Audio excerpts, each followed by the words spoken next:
Alright, we're doing another unboxing here. There's gonna be a lot of these because we have a ton of work to do on the Camaro. So far I've got the chassis wiring figured out, mounted up the battery in the trunk. Just basically took a lot of stuff and got it out of the way. We got the rear end out. That's gonna have to get a posi diff in it and some different gears. We're gonna have to go through some of the subframe stuff in the rear of the car to stiffen all that stuff up for the amount of power that we're putting in. We're waiting on some exhaust tubing so I can mount up the turbos and get the twin mirror image turbos mounted up in there. But what is in this box is something that I've been waiting for a little while, and kind of the missing piece to the front end of the car.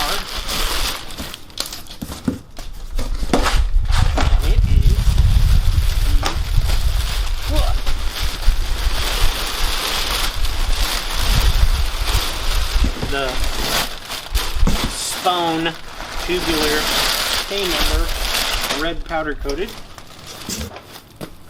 and all the hardware as well. And this should bolt right in there. This will allow us to switch over to coilovers in the front, as well as some tubular A-arms, and it'll also allow us to switch over to the Pinto manual steering rack.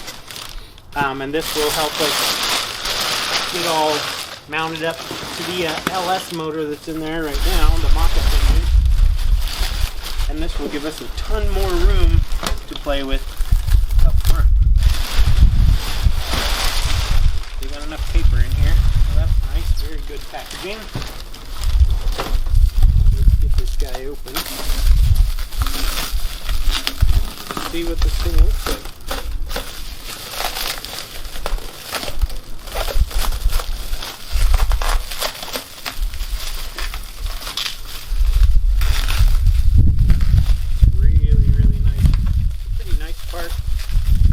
Welds are decent, looks like. Got our alignment pins and everything else. And we'll be able to pull that crappy stock K-member out and put this guy in there.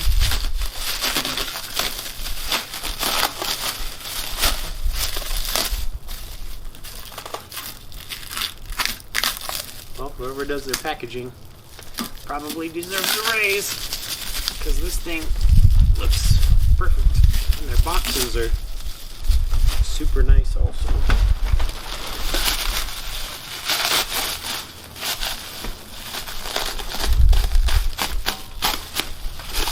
So you can see the brackets up here. These are for the Pinto manual rack. And then this is obviously for the coilover setup. Normally you'd have a spring perch around there.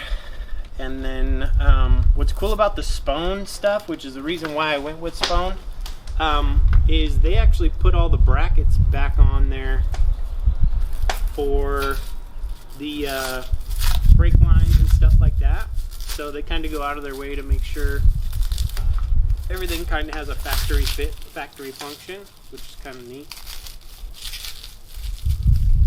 Trying not to scratch up the powder coat with my razor blade, but at least it's underneath.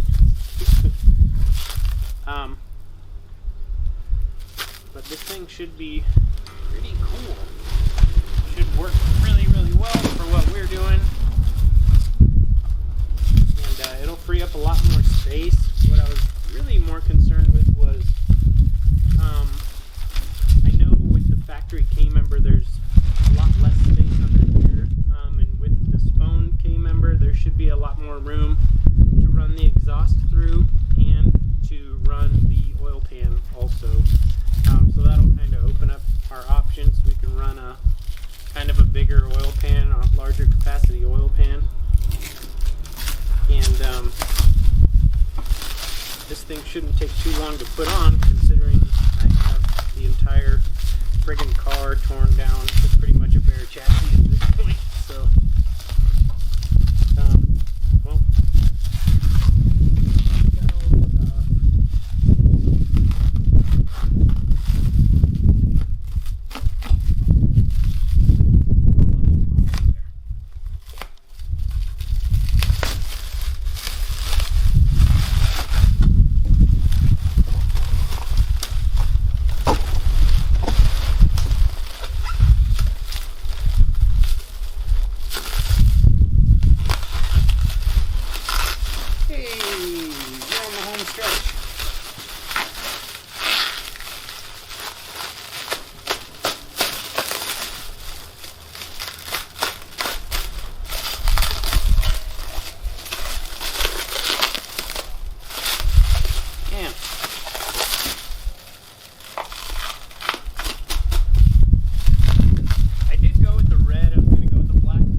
go with the red calipers, and then also red cross member or K member, and then red suspension.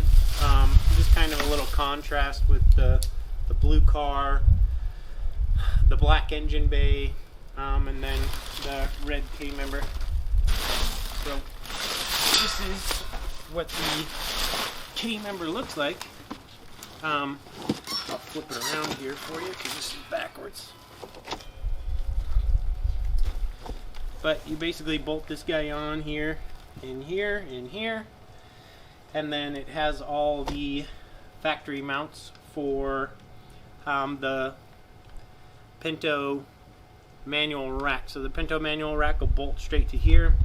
I believe this is another mount for the steering shaft here. And so you'll just basically order the Spohn Pinto rack kit, and then it'll all bolt straight up to their K member. And then this will be for the coilovers, obviously, which will be neat. And then Spohn's tubular front A-arms will all bolt up to the same K member. But for now, we'll just get the K member in there, and then we'll know exactly where the engine's going to be sitting.